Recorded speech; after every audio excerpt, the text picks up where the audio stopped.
Evangelho de João, capítulo 4, verso 35.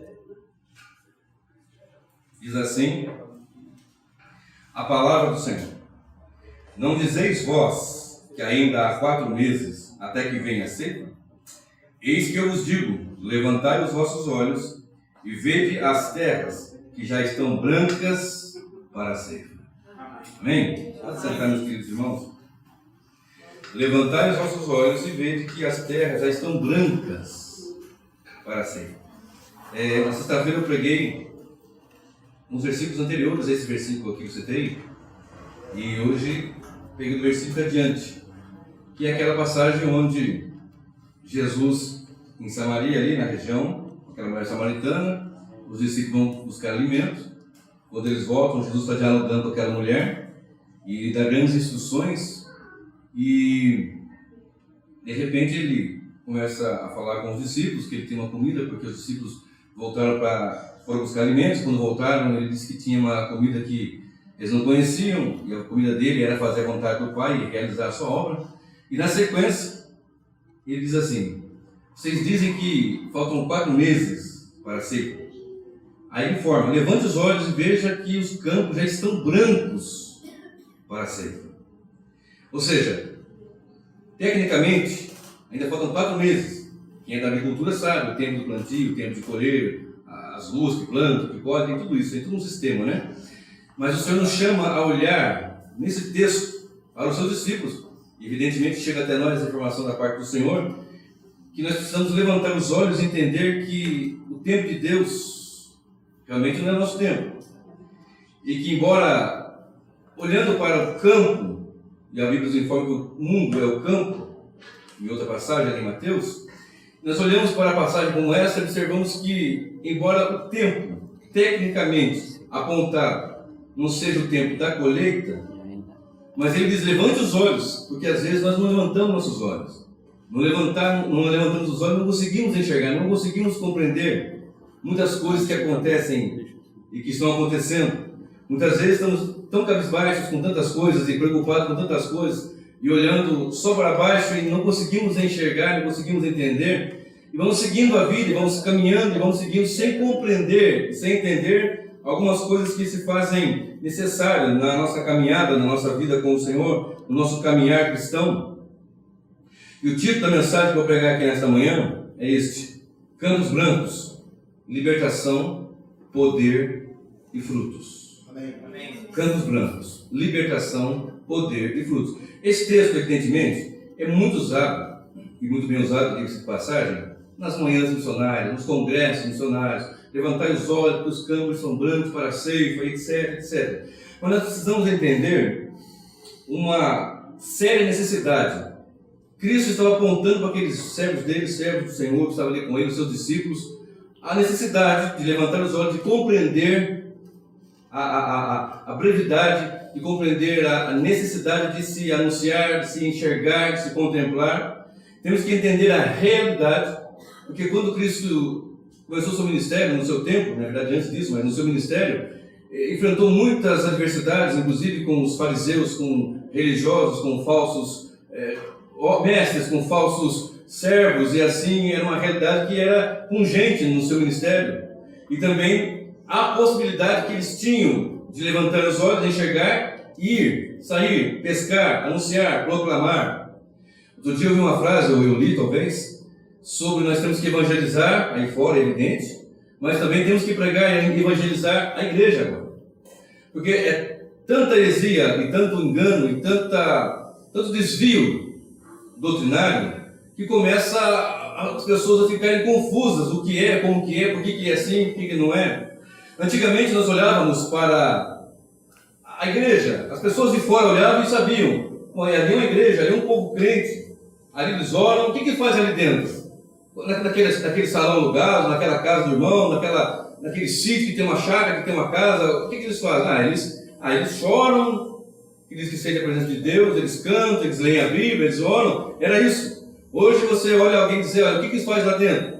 Em muitos lugares você faz coisas que são aberrações terríveis, que as pessoas ficam confusas. Mas ali é uma igreja, ao ponto de mesmo até nós às vezes dizemos isso: mas isso é um culto a Deus? Isso é uma igreja? Então eu quero que você abra comigo a sua Bíblia também agora, no livro de Jeremias, capítulo 8, e no versículo 20, que também é uma mensagem temática, e eu tenho essa facilidade de correr nesse tema aqui. Eu quero que você abra comigo em Jeremias 8, e o versículo 20, para nós falarmos um pouco sobre essa mensagem que eu dei o título: Campos Brancos, Libertação, Poder e Frutos. Jeremias 8, verso 20. Glória a Deus. Amém? Glória a Deus. Diz assim a palavra do Senhor: passou a cega, findou o verão, e nós não estamos salvos.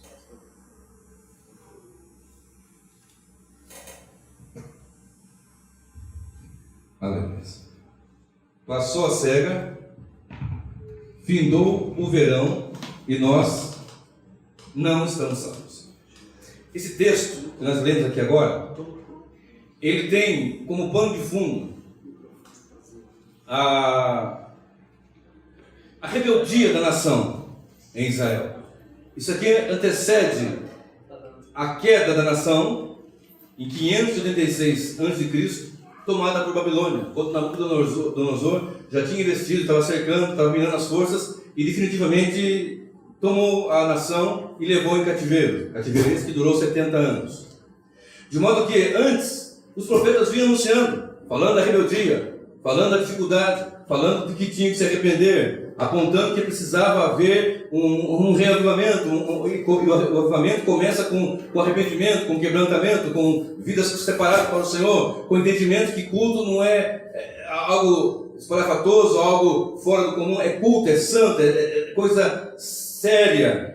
E a nação vinha desleixando, a liderança desleixava, o sacerdote desleixava, os ministros não estavam preocupados, as pessoas estavam tomando cada um a sua maneira de cultuar e de fazer, e então a nação foi deixando de seguir os preceitos, não cumpriam mais os preceitos, deixaram o ano sabático, deixaram, enfim, uma série de coisas. É uma mensagem, não é um estudo, então não tem tempo de dar todos os detalhes.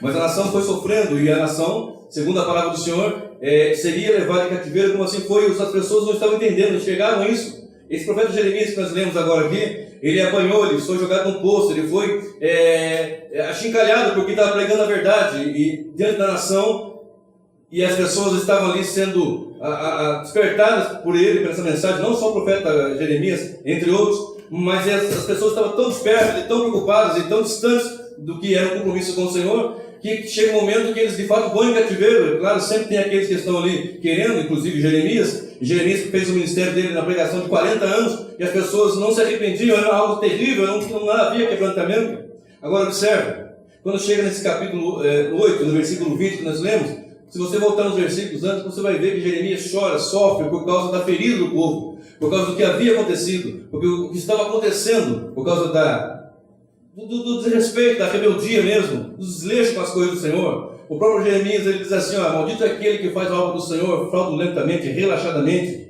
E a nação ia tomando esses rumos realmente, e havia profetas falsos, ali era coisa terrível. E eles ouviam os profetas falsos, está fazendo errado, caminhando errado, não cumprindo a lei, não cumprindo o preceito. Aí vinha os profetas e falavam: o Senhor é contigo, está tudo certo, está tudo bem. E a nação continuava. Aí vinha o profeta falando a verdade, falando certo, apontando o caminho certo, e as pessoas desprezavam, batiam, escorraçavam com aquele que pregava o certo. Quando nós temos que pregar o certo, mesmo que o certo nos custe muito caro, meu querido. Nós temos que pregar o certo, mesmo que o certo nos custe muito caro, inclusive a nossa cabeça no prato. Essa é a grande verdade. Outra coisa que eu preciso dizer para vocês é o seguinte: que custa caro, custa muito caro ter altos valores. Você está entendendo? Custa muito caro nós termos altos valores. Preço é uma coisa, valor é outra coisa. Uma coisa é preço, outra coisa é valor.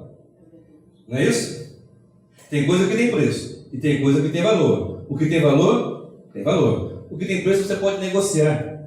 E com as coisas do Senhor nós não temos preço, nós temos valores. E não negociamos valores espirituais. Nós não negociamos valores preceituados nas Escrituras Sagradas. Então, quando nós olhamos para uma situação dessa, Jesus lá no livro que nós lemos em João, levantai vossos olhos e vede a necessidade, a urgência, vede que os campos já estão brancos para ser. Vocês falam daqui a 4 meses, mas agora é tempo de anunciar, é tempo de pregar, é tempo de proclamar. Nós trazemos para nossos dias de hoje. Enquanto eu meditava e preparava esse esboço, esse sermão, eu falava: Senhor, eu sempre falo isso na minha preparação, eu falo: Senhor, o que é que tu queres falar com a igreja? O que é que o Senhor quer ministrar para o teu povo?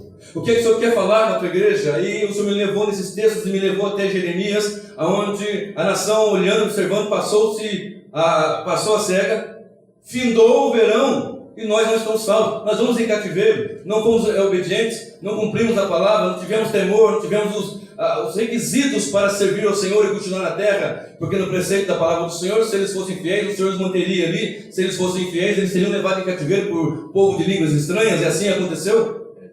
De maneira que nós olhamos para um texto desse e trazendo para os dias de hoje, e nós vemos nos dias de hoje uma grande dificuldade de se pregar o Evangelho.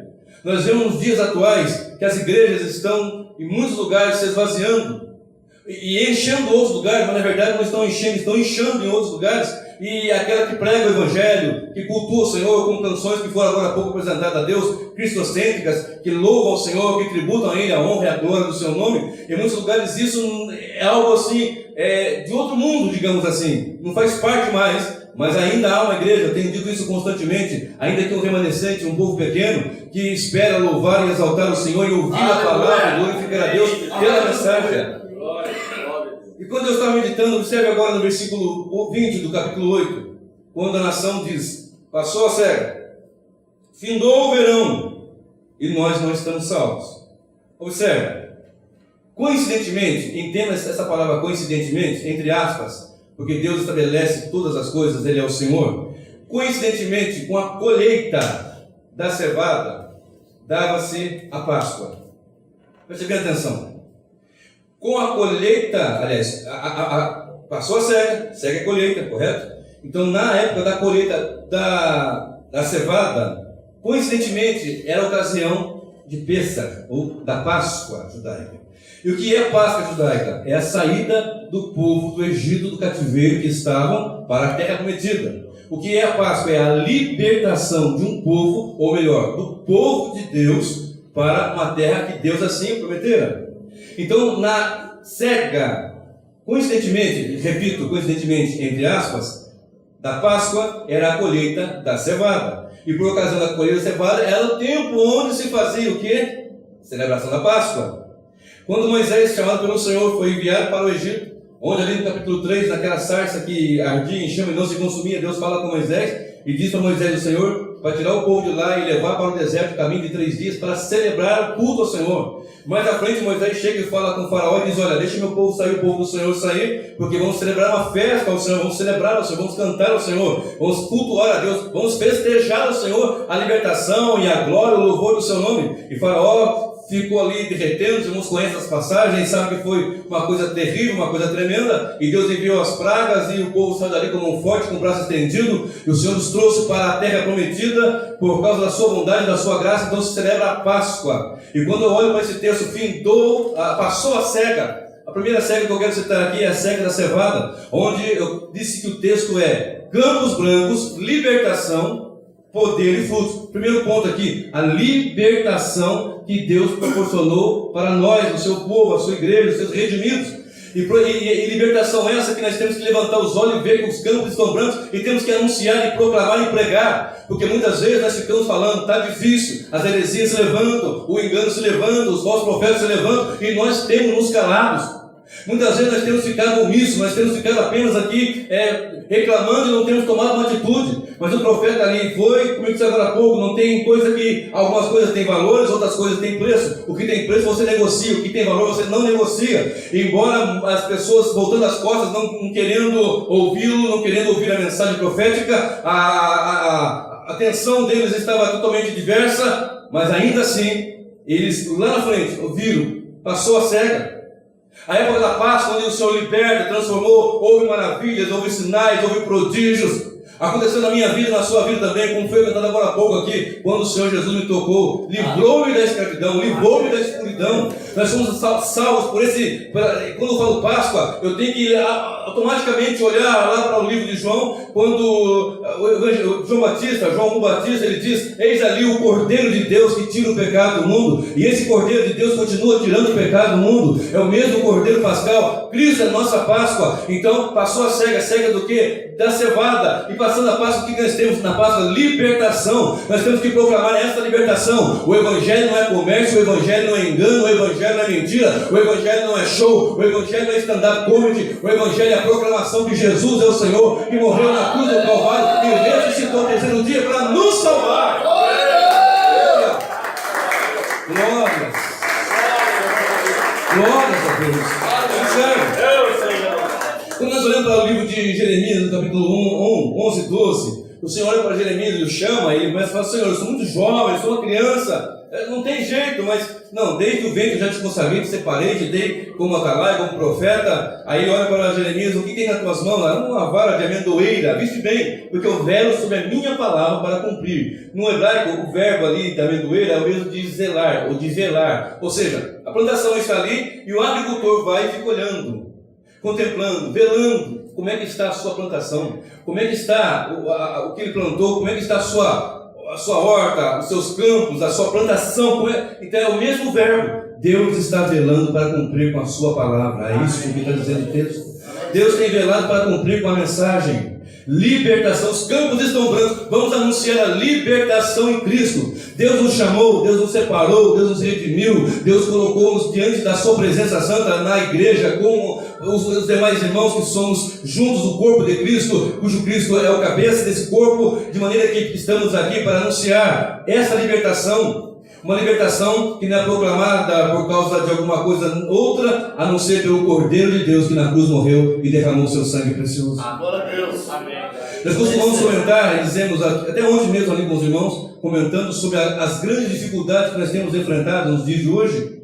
E nos anos que se passaram, 20, 40, 30 anos atrás, era um pouco diferente. 40 anos atrás era bem mais diferente. As pessoas tinham mais tempo, tinham mais zelo, tinham mais cuidado. Mas aí eu fico pensando, mas o tempo continua o mesmo, o dia de 24 horas, a semana tem 7 dias, o ano tem 365, mas nós começamos a colocar tantas coisas que nos prendemos e não temos a liberdade de cultuar e servir ao Senhor.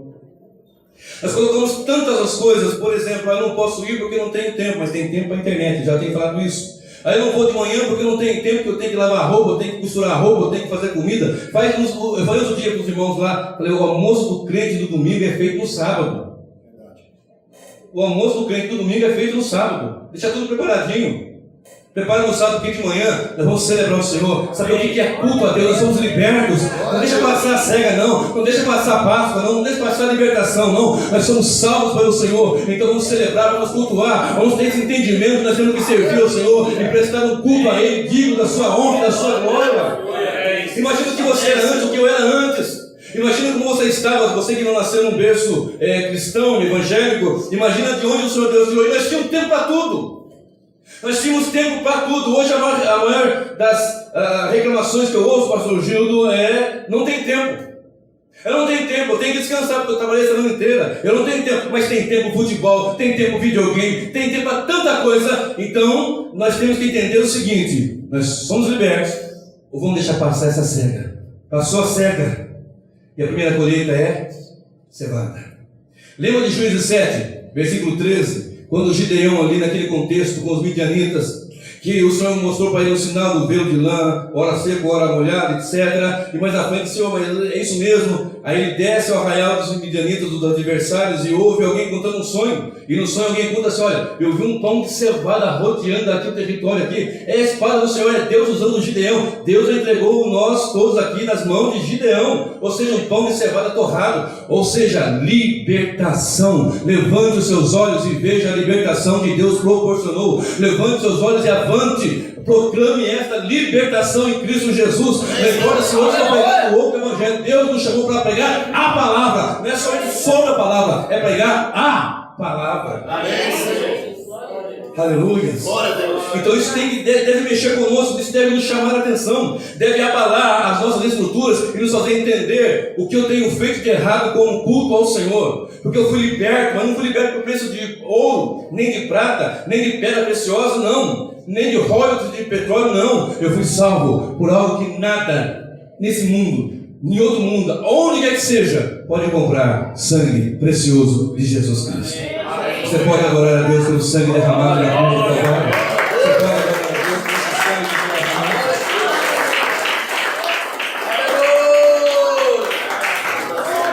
A palavra nos informa, Jesus diz assim: eu sou o pão vivo. Eu sou o pão vivo que desceu do céu. Eu sou o pão da vida. Em João 6, verso 48. Eu sou o pão da vida. E esse pão é o pão que nos dá a libertação, que nos dá a liberdade. Olha para lá para o livro de Gênesis. Como é que o homem caiu em pecado? O homem caiu em pecado no momento em que ele desobedece a Deus comendo o fruto proibido. Os irmãos sabem que havia no Éden, o jardim do Éden, onde tinha ali todo tipo de alimentos ali, de árvores, e tinha duas ali, especificamente falando, uma que é a árvore do conhecimento do bem e do mal, e a outra é a árvore da vida.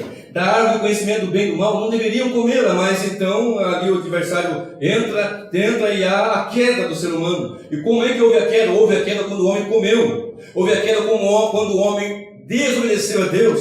Observe, quando o homem se afasta de Deus, ele quer ser Deus.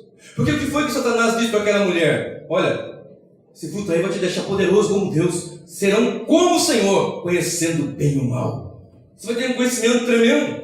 E aquilo ali foi algo que mexeu com Eva, mexeu com o ser humano, mexeu de tal maneira que caiu. Mas então você vai ser semelhante ao Altíssimo. Mas não foi isso que Deus disse? Não pode comer? Não comer nem tocar. Não estava escrito isso. Mas é isso mesmo. Vocês podem comer. O texto diz: podemos comer livremente. Isso ela omitiu também. Ela não disse para a serpente, Satanás, que podiam comer livremente. Nós podemos comer, mas aquela não podemos. Mas a outra livremente ela omitiu. Olha como é que é sério isso. E tem mais um detalhe. Quando o homem se afasta do Senhor, ali ele estava afastado. Porque a queda, às vezes, você olha, tem pé, está bonitinho, mas só Deus sabe como é que está lá dentro. Eu quero dizer, Deus conhece as suas ovelhas. Deus conhece o seu rebanho. Deus conhece o seu povo. Deus conhece os seus eleitos. Deus sabe muito bem como é que nós estamos. Deus sabe como você e eu chegamos aqui nesta manhã. Deus sabe como é que estamos passando esse ano de 2009. Deus sabe muito bem como tem sido a nossa trajetória, nossos anseios, desejos, vontades, assim por diante. Mas eu quero dizer uma coisa: nós temos aqui hoje Páscoa, nós temos aqui hoje libertação, nós temos aqui hoje o pão da vida que liberta. E quando eu olho para a mulher que se afasta, o pecador, o homem de Deus, o homem, a mulher, quando ele se afasta, ele quer ser Deus, ele quer parecer Deus. Então eu serei semelhante ao Altíssimo. Isso é algo assim, olha que coisa mais linda, você é semelhante ao Altíssimo. E caiu profundamente o ser humano. E caiu terrivelmente a ponto de que a única forma de socorrê-lo é Cristo Jesus morrendo na cruz do Calvário.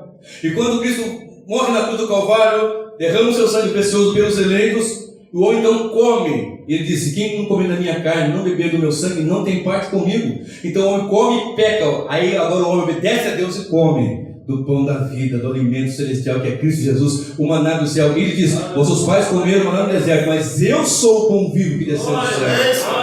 Eu sou o pão da vida, eu sou o pão da vida. E que alguém comendo não vai mais ter fome. Então quando eu me aproximo de Deus, quando eu me afasto, eu quero ser Deus. Quando eu me aproximo de Deus, eu quero refletir, eu quero resplandecer, eu quero tributar a glória do Senhor Deus Todo-Poderoso. Eu quero transmitir a glória, eu quero estar brilhando da glória de Deus quando eu me aproximo do Senhor Deus. A Bíblia nos informa em Colossenses 1:13, aquele que nos libertou do império das trevas e nos transportou para o reino do Filho do seu amor. Amém. Levantai os vossos olhos e vede que os campos estão brancos para a ceifa. Passou a cega, findou o verão e nós não estamos salvos. Primeira cega que eu quero falar aqui, a cega da cevada, o pão vivo que desceu do céu. E se você estudar e pesquisar, você vai ver que uma da farinha que podia ser usada para fazer o pão seria a da cevada, a farinha do trigo, da cevada e assim por diante. E você olha para essa passagem e vê: não deixe passar a cega, não deixe o tempo de cegar passar. Levante nessa manhã os seus olhos e seja incomodado pelo Senhor, e seja incomodado pelo Espírito Santo, para você ver o que nós temos feito e o que temos deixado de fazer, como nós temos prosseguido, como nós temos andado diante do Senhor. Não deixe passar a cega. Nós reclamamos muito, eu falei agora há pouco. Mas está difícil, é tempo do fim, é o fim do fim. Hoje tem muitas coisas que atrapalham. Eu me recordo de pessoas que trabalhavam o dia todo, sol a sol, e saíam montados num jumento, num jegue, num cavalo, a pé, de canoa, e iam cultuar o Senhor. Eu me lembro de uma mulher, minha cidadezinha, ela saía, se eu não me engano, 10, 12 quilômetros, arrastando 4 crianças, escadinha, a pé, para chegar no culto, para servir o Senhor. À noite alguém levava embora de carro, mas não tinha tanto carro como tem hoje, então ela ia de sol, com chuva, com barro, com a sacolinha, aquela sacolinha simplesinha, com a sandalinha para chegar na igreja e trocar, porque ia encher o pé de barro, de terra, e ia cultuar o Senhor. Hoje, ao menor sinal de chuva, ou de calor, ou de sei lá o que é, nós já não temos mais tempo para o Senhor Deus. Temos sido aprisionados. Mas o Senhor está aqui para nos libertar de toda injustiça, de toda mentira, de todo engano, de toda essa... Eu estou cansado. Nós cansamos, evidentemente, nós ficamos cansados. Mas será que não vale a pena vir cultuar a Deus mesmo cansado? Será que não vale a pena nós olharmos e ver, não posso deixar passar a cega está aí, é tempo de colher. Será que eu não posso olhar e ver, eu vou cansado, mas eu estou com dor, não dá para ir com dor também. Mas eu estou com muito... Priorize o reino de Deus. Priorize as coisas celestiais. Priorize aquele que na cruz derramou seu sangue precioso. Priorize aquele que veio para nos libertar de toda a imundícia, de todo o império, de todo o mal das trevas. Priorize aquele que veio para nos redimir, nos resgatar. Priorize Cristo, priorize o reino de Deus. Priorize, evidentemente, servir ao Senhor. Não desleixe com a sua família, é claro, não estou dizendo isso, mas priorize o culto ao Senhor Deus, e louvar, e exaltar, e andar na sua presença, porque Ele nos libertou. Não deixe a cega passar, não. Levante os olhos e veja que os campos estão brancos para a ceifa. Observe. Passou a cega, cevada. Fim do verão, uma outra cega, antes do verão, a cega do trigo. E a cega do trigo coincidia, de novo com entre parênteses, com a festa de Pentecostes, ou a festa das colheitas, ou das semanas. O terceiro ia 7 semanas, e no 50º dia, um dia após as 7 semanas, que dá 49 dias, seria o 50º dia de Pentecostes, chamado no hebraico de Shavuot. E depois, por causa do helenismo, de colocar a helenização, ficou chamado de Pentateuco, do grego penta, Pentateuco. Pentecostes. E em Pentecostes nós temos uma colheita, que é a colheita do trigo. Passou a cega, cevada, Páscoa, libertação. Passou a cega, outra cega, do trigo. Do trigo tem o que? Pentecostes. No Pentecostes nós temos o que? Poder, derramar do Espírito de Deus. Vocês estão entendendo isso, meus irmãos? Nós temos libertação da parte do Senhor. Não deixa passar a cega. Levante os seus olhos e olhe e veja os campos brancos. Não adianta você ficar olhando para baixo, não. Levante os olhos para você enxergar. Jesus disse assim, se alguém não nascer de novo, não vai ver o reino de Deus. Se alguém não nascer de novo, não vai entrar no reino de Deus. Temos que levantar nossos olhos. Já foi salvo, já é liberto, já é nova criatura, nasceu de novo. Então levante seus olhos e veja que os campos estão brancos para a ceifa. Não deixe como aqueles olhos. Passou a cega, findou o verão. Passou a cega, cevada. Passou a cega, trigo. Trigo tem o quê? Coincidentemente, a festa de Pentecostes. Eu quero dizer uma coisa: Deus ainda continua com poder na sua igreja. Deus ainda continua agindo através do Espírito Santo no meio da sua igreja. Deus continua ainda capacitando homens e mulheres na sua igreja para viver uma vida santa. Porque a verdade é que as pessoas pensam em poder, pastores, e quando se fala em poder, já fala o quê? Eu quero colocar a mão e vai aparecer dente de ouro no fulano. Não é assim? Muitas vezes? Poder, eu quero colocar a mão ali no indivíduo e ele já tem, mulher ou homem com 80 quilos, fica com 40 quilos. Tem esses negócios por aí, não tem? Tem. Mas poder é vencer as trevas. Nós não vencemos as trevas por nosso poder, nós vencemos porque o Espírito de Deus foi derramado na igreja. O Espírito de Deus é derramado na igreja, passou a cega, findou o verão. Qual é a cega agora que eu estou falando? No trigo. No trigo tem o quê? Pentecostes. Pentecostes me remete a quê? Derramar do Espírito. Derramar do Espírito remete ao quê? Ao que Cristo disse: ficar em Jerusalém até que do alto sejais revestidos de poder. A igreja é revestida de poder. Você pode adorar a Deus porque você foi revestido de poder. Então, vamos adorar a Deus. Vamos fazer os altos céus. Note, Preste atenção no que eu vou dizer agora. Não, eu não tenho poder. E falamos logo da linha de Angola. Estou fraco. Você é a igreja, noiva do Cordeiro, do qual ele derramou do seu Espírito Santo. Você só é a igreja porque o Espírito te selou. É penhor da parte de Deus. O mundo está se alastrando em pecado e erro, sim, é verdade. As heresias estão se aumentando, sim, porque está escrito na palavra do Senhor que no tempo final ia aumentar a iniquidade, o amor se esfriaria e assim por diante, uma série de coisas ia acontecer. É verdade que ia ter traições, perseguições e coisas dessa natureza, sim, tudo isso é verdade. Mas também é bem verdade que Cristo disse: eu não vos deixarei órfãos, eu vou enviar o meu Espírito e Ele vai guiar vocês a toda a verdade, e Ele vai convencer todos aqueles que vão ser dele do pecado, da justiça e do juízo. Vai convencer todos do pecado, da justiça e do juízo. Entre o pecado e o juízo tem a justiça, guarda isso. Entre o pecado e o juízo, porque o pecado nos leva ao juízo, e o juízo no tribunal do Senhor é tenebroso, é terrível. Mas entre o pecado e o juízo tem a justiça. A Bíblia nos informa que aquele que não conheceu o pecado, Deus o fez pecado por nós, para que nós fôssemos feitos justiça de Deus. 2 Coríntios 5:21. Cristo é a nossa justiça. Então podemos celebrar. Nessa colheita tem poder, nessa colheita tem autoridade, nessa seiva, nesse momento de colher tem autoridade, tem poder do Espírito de Deus, poder para me fazer dobrar o joelho e orar 1 hora, 2 horas, 3 horas, poder para me fazer sair de frente do Netflix, de frente do YouTube, de frente dessas coisas que me prendem tanto. Eu preciso do poder do Espírito Santo, e Ele está aqui nesta manhã para derramar mais e mais, encher mais e mais e nos fortalecer mais e mais. Eu tenho clamado, Senhor, eu levanto uma igreja poderosa na oração. Levanta, Espírito Santo, uma igreja poderosa na oração. Eu me recordo que antigamente as crianças oravam. Não era assim?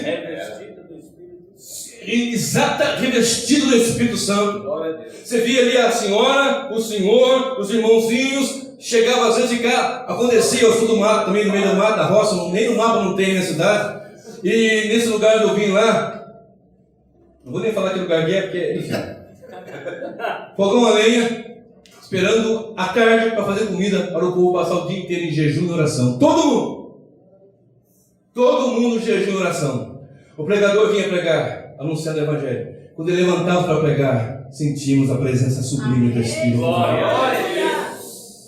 Sentimos aquela atmosfera, aquele ambiente espiritual tão sublime, tão gostoso. Havia zelo, havia temor de Deus, havia condições da pessoa sair pregando, anunciando e falando com poder e autoridade. Passou a cega, findou o verão e nós não estamos salvos. Será que nós não estamos salvos disso? Será que nós estamos salvos desse sistema das mídias? Será que nós estamos salvos desse sistema de mentira e de engano? Porque hoje, antigamente as pessoas, para ir fazer alguma coisa errada, ele tinha que sair, ficar longe, enfim. Hoje dentro da sua casa, com o aparelho na palma da sua mão, você faz coisas boas e coisas muito ruins até. Digo de passagem, péssimas. E tem pessoas que me procuram e falam comigo: pastor, eu não tenho conseguido vencer tais coisas. A igreja ela cresce poderosamente quando ela tem oração e palavra. Quando tem oração e tem palavra, palavra e oração, oração, palavra e oração, ela vai crescer. Mas entenda, crescimento não é enchimento, crescimento é algo espiritual. Às vezes você olha e fala: mas só tem 4, só tem 10, só tem 5, como é que é isso? Porque pregar o Evangelho, você proclama a palavra, você anuncia a palavra, e essa mensagem ela é para todos, mas não é para a salvação de todos. É para todos, mas não é para a salvação de todos. Lembra lá no Egito? Capítulo 14, quando a nação sai de Israel, do Egito, a nação, o povo de Deus, a coluna de fogo, de nuvem de fogo, fica entre o povo de Deus e os egípcios. Para o povo de Deus, ele dá luz, ilumina, clareia, esclarece, mostra o caminho. Para cá, fica a escuridão, fica a trevas. Os egípcios não conseguem entender, não conseguem ver. Estão seguindo, caminhando, tentando ali chegar perto, mas não conseguem porque tem uma barreira. E essa mesma que mostra a luz para um, é o que cega outros. Mas se Deus te abrir o entendimento, começa a entender. É por esse Evangelho que nós vamos ter poder para vencer as trevas, para vencer o maligno e para proclamar com ousadia e poder a palavra de Deus. Passou a cega, findou o verão, e nós não estamos salvos. Olha, observe bem. A Bíblia nos informa que em Jerusalém, os apóstolos reunidos ali, cerca de 120, quase 120 no cenáculo. Há alguém que diga em seus estudos que aquele cenáculo pertencia à mãe de João Marcos, o que escreveu o Evangelho. Não posso provar isso.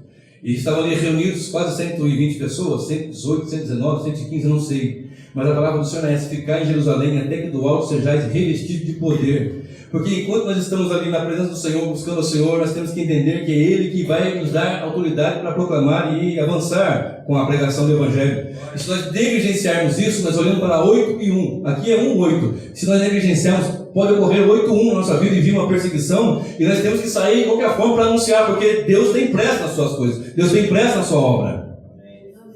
E nós temos sido muito omissos, nós temos sido muito covardes. Mas eu tenho uma boa notícia: essa cega ainda não passou. Essa cega ainda não passou. Dá para nós escolhermos ainda sermos livres dessas imundícias, do engano, do erro, e pedir: Senhor, enche-nos com o Teu Espírito Santo. Senhor, enche-nos com o Teu Espírito Santo. Senhor, enche-nos com o Teu Espírito Santo. Assim como foi feito ali em Atos dos Apóstolos, capítulo 2, quando Pedro estava ali, todos os irmãos reunidos ali, de repente, eles foram cheios do Espírito, foram derramar do Espírito Santo.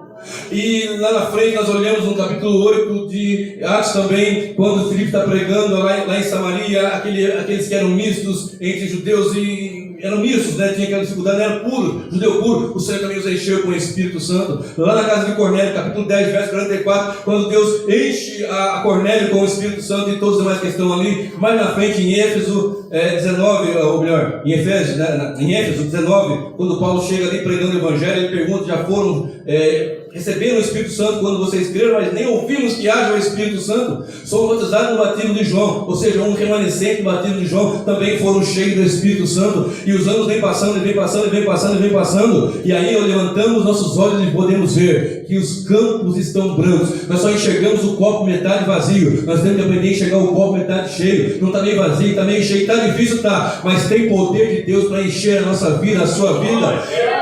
O homem que se propõe a buscar a Deus, a mulher que se propõe a buscar a Deus e consagrar e estar na presença do Senhor, ele vai fazer a diferença pelo poder de Deus na sua vida. Amém, Senhor.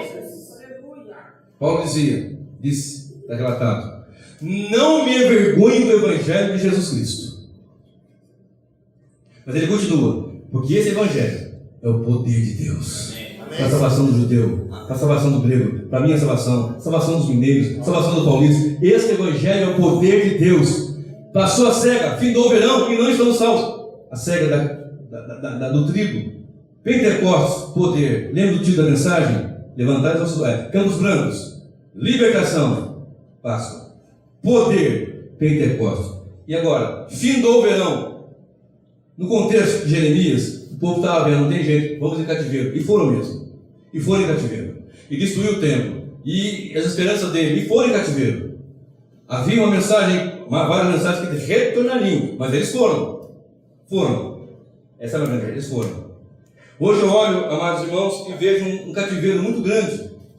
Em muitas igrejas, em muitos lugares, em muitos ministérios. E na mentalidade, na mente de muitos na igreja, que são tão distantes da verdade do Evangelho e da simplicidade do Evangelho.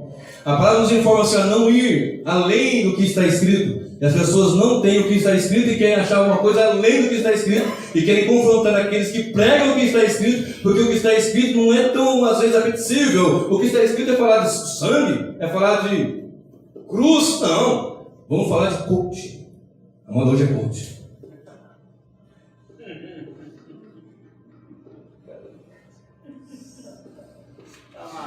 Em nome de Jesus.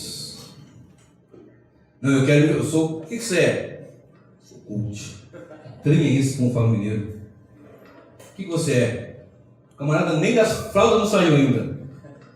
O que você é? Sou conferencista.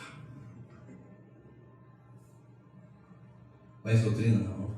Mas eu sei fazer o popular. Você sabe o que é regeneração? Quem? Doutrina da regeneração? Não.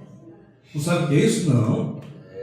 Você não sabe o que fala do sangue de Jesus? Que sangue? Não. O negócio é pegar rosa ungida e tacar no povo. O negócio é pegar um banco, tudo. A toalhinha, ó. Passa assim, ó. É só colocar até a conta do banco para aparecer dinheiro.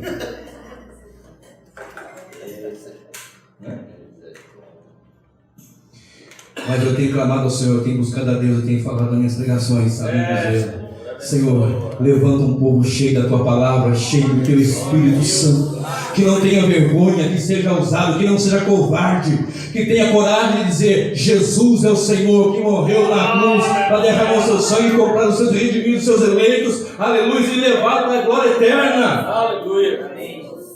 Ontem eu conversava com o pastor, ele dizia assim, de um grande ministério, e eles não podem pregar a verdade, então muito grande, muito rico, muito abarrotado, todo mundo quer fazer parte, muitos querem fazer parte, né, desse ministério, e eles não podem pregar a verdade, porque se pregar a verdade vai esvaziar e vai encher um outro igualzinho a esse, mas com outro nome. Eles vão migrar, tá ali, agora mudou aqui, vai pregar a cruz, vai pregar a salvação, arrebatamento da igreja, a volta do Senhor. Que é um evento, ele vem, a igreja vai subir, não é secreto, não é aquela situação de 7 anos depois, vocês sabem disso, mas a volta do Senhor, não prega mais isso. Eu gosto dessa igreja, desse ministério que eu estou pertencendo, e estou apaixonado e faço parte, quero vir até a eternidade, né, partir com o Senhor nesse ministério, que diz assim: igreja missionária, primeiro que igreja, e é missionária, sempre ardeu no coração as missões, e fala o quê? Da volta de Cristo, e fala da volta de Cristo. Todo dia eu acordo e eu penso: Jesus, podia ser hoje a tua volta. Glória. Todo dia eu penso: Senhor, podia ser hoje a tua volta. Eu não penso assim, ó, hoje eu podia ficar rico, hoje eu podia ganhar dinheiro, hoje eu podia. Todo dia tem sido meu primeiro pensamento: Senhor, oh meu Deus, podia ser hoje que a nuvem vai vir em glória e poder, e Jesus naquela nuvem, e as trombetas tocando, e a igreja subindo a conta do Senhor. Aleluia!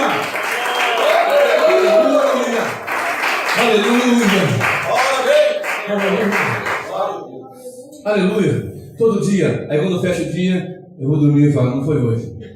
Não foi hoje. Pode ter que dormir na madrugada, o Senhor nos venha surpreender e vai ser algo tremendo. Passou a cega, findou o verão e nós não estamos salvos.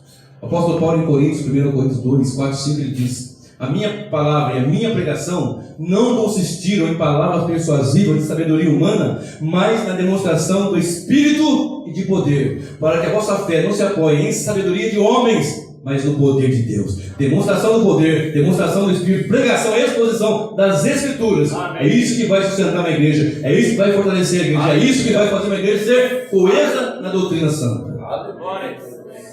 Passou a cega, trigo, cevada e trigo. Páscoa, libertação. Pentecostes, poder. No verão, coincidia com a colheita das frutas, figos, romãs. Isso aí na uvas, figos, romãs, entre outras, na ocasião do verão. E também, coincidentemente, na ocasião do verão, tinha uma outra festa, chamada Festa dos Tabernáculos. E na festa dos tabernáculos, nós olhamos algo assim profundo, que está em João 1 e o verso 14. E eu quero te convidar a ficar em pé agora. E está escrito ali no livro de João, capítulo 1, verso 14, a seguinte expressão da parte do Senhor: e o verbo se fez carne e tabernaculou entre nós. Na festa tabernáculos eles pegavam galhos desses frutos aqui, do que da colheita da terra, da ocasião, do tempo, daquele momento ali, né? Vamos supor que fosse nossa linguagem aqui, fosse manga, fosse laranja, pocã, a época da pocã. Então vamos fazer nossas cabanas aqui, porque isso vai remeter ao que eles viveram no deserto e morando em cabanas. Então agora vamos fazer uma festa de 7 dias aqui, e essa festa é a festa dos tabernáculos, e vamos fazer aqui esse cerimonial ao Senhor, para que possamos então chamar de Sucote, e essas cabanas chamadas de Sucá, e eles faziam com essas árvores, com esses galhos, e habitavam ali, celebravam. Era algo assim extremamente espiritual, extremamente solene dentro da nação. E quando nós olhamos para 1 e 14 de João, está escrito assim: o verbo se fez carne e habitou entre nós. Aleluia. E o verbo, Cristo, se fez carne e habitou entre nós. Passou a cega, findou o verão e nós não estamos salvos. Por isso que eles disseram lá no livro de Jeremias, capítulo 8, versículo 20. Olhando para a primeira das cegas: cevada, Páscoa, libertação. Segunda colheita, trigo, a festa era Pentecostes, poder, derramar do Espírito. Nessa festa aqui, nós olhamos para o Cristo que em carne veio habitar entre nós, veio tabernacular entre nós. E tem uma expressão que eu amo ler e comentar, quando ele diz, antes de ir, numa ocasião, ele diz: eu estarei para sempre com vocês. Você pode colocar a sua Bíblia no banco e segurar a mão do seu vizinho aí? Você pode segurar a mão dele, dela, aleluia, e dizer: findou o verão, mas nós temos Jesus tabernaculando entre nós. Glória a Deus. Lembra que eu disse que o título é Campos Brancos, Libertação, Poder e Frutos? Porque Jesus diz aqui no livro de João, capítulo 15, e esse eu vou ler. João, feche os seus olhos. Começa a entender isso agora, começa a contemplar isso melhor agora. Feche os seus olhos. Entra nesse ambiente mais profundo agora e espiritual. João capítulo 15, festa dos tabernáculos. O Verbo encarnado tabernaculou entre nós e ele disse: eu não vou deixar vocês sozinhos, vou estar com vocês até a consumação dos séculos. Ele diz assim: eu sou a videira verdadeira e meu Pai é o lavrador. Toda vara que está em mim dá fruto, e tira e limpa toda aquela que dá fruto, para que dê mais fruto. Vós já estáis livres pela palavra que vos tenho falado. Está em mim e eu em vós, como a vara de si mesmo não pode dar fruto se não estiver na videira, assim vós também, se não estiver em mim. Eu sou a videira verdadeira, e vós as varas. Quem está em mim e eu nele, esse dá muito fruto, porque sem mim nada podeis fazer. Aleluia. Pentecostes é poder, aleluia. Páscoa é libertação, e tabernáculo é fruto. Jesus nos chamou para frutificar, para darmos fruto, e frutos dignos de arrependimento. Ele diz: eu sou a videira verdadeira e vocês são as varas. Se eu estou em vocês vão frutificar, vocês vão dar frutos. É uva faz o vinho, alegria, é figo, sempre para cura. E também tem romã, que é o ministério sacerdotal. Amados irmãos, vamos frutificar na presença do Senhor. Passou a cega, findou o verão, e nós não estamos salvos. Isso foi o que eles disseram, mas nós estamos salvos, lavados, remidos, comprados e pagos com o sangue precioso de Jesus. Aleluia, aleluia. Adore a Deus por 30 segundos. Adore a Deus por 30 segundos. Para você frutificar. Para você frutificar. A igreja tem que frutificar. Você é uma vara ligada no Senhor. Ele vai limpar essa vara. Esse ramo vai ser limpo. Ele vai podar, ele vai cortar, ele vai limpar. Para que dê muito fruto. Não fosse vós que chamaste a mim, mas eu que escolhi a vós. Para que vades e deis fruto e o vosso fruto permaneça. Aleluia, aleluia, aleluia, aleluia, aleluia, aleluia, aleluia, aleluia. Passou a cega, findou o verão, meus irmãos salvos. Aí Jesus vem e diz: levantai os vossos olhos e vede que os campos estão brancos. Aleluia.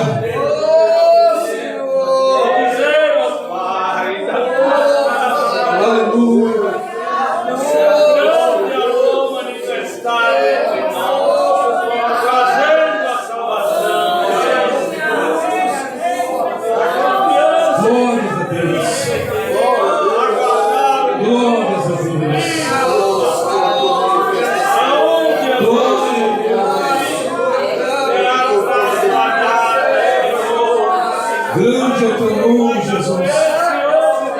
E o Verbo se fez carne e tabernaculou entre nós. Por que você não está dando fruto? Ele pode nos limpar e nós damos frutos para a sua glória. Ele pode nos limpar das mazelas, das inundícias, das fraquezas, do fracasso, de limpar das desculpas, das farrapadas, e nos fazer frutificar. E o fruto vai ser grande, poderoso, vai ser progressivo, vai ser crescente. E o Verbo se fez carne e habitou e tabernaculou entre nós. Pessoa cega, findou o verão, mas nós aqui estamos salvos na presença do Senhor. Olha para cá. Olha para cá. Olha para cá. Aleluia. Olha o que diz aqui em Jeremias 8, verso 11 e verso 12. Olha só. E curam a ferida da filha de meu povo, levianamente ou superficialmente, dizendo paz, paz quando não há paz. Porventura envergonham-se de cometerem a abominação? Não, de maneira nenhuma se envergonham, nem sabem que coisa é envergonhar-se. Portanto cairão entre os que caem e tropeçarão no tempo em que eu os visitar, diz o Senhor. E caiu e foi realmente em cativeiro, porque eles buscavam outros médicos, forma de cura que não é a palavra que informa. Olha o que diz aqui: passou a século, findou o verão e nós não estamos salvos. Estou quebrantado pela ferida da filha do meu povo, ando de luto, o espanto se apoderou de mim. Aí vem a palavra que Jeremias diz. Eu quero encerrar a mensagem com essa palavra: porventura não há bálsamo em Gileade, e não há lá médico, porque pois não se realizou a cura da filha do meu povo.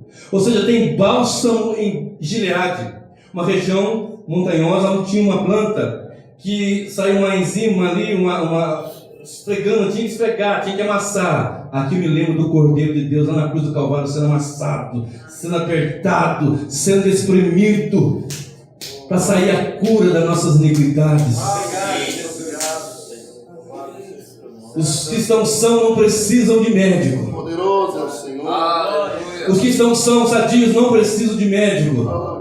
Mas há bálsamo em Gileade aqui nesta manhã também, gloriosa, para que cure as feridas do povo. Aleluia, Jesus. A Bíblia nos informa, Marcos 2,17: os sãos não precisam de médico, mas os doentes precisam. Eu preciso do médico Jesus para curar minhas feridas. Eu quero convidar o Ministério do Louvor aqui para me ajudar nesta hora.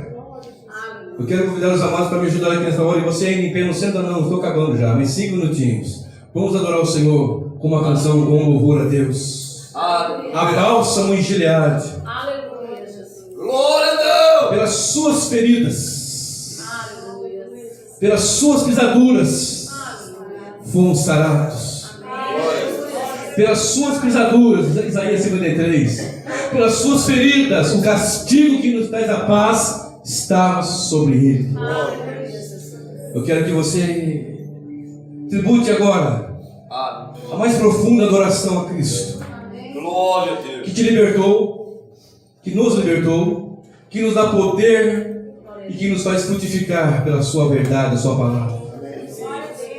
Levantai os vossos olhos e vede que os campos estão brancos para sempre.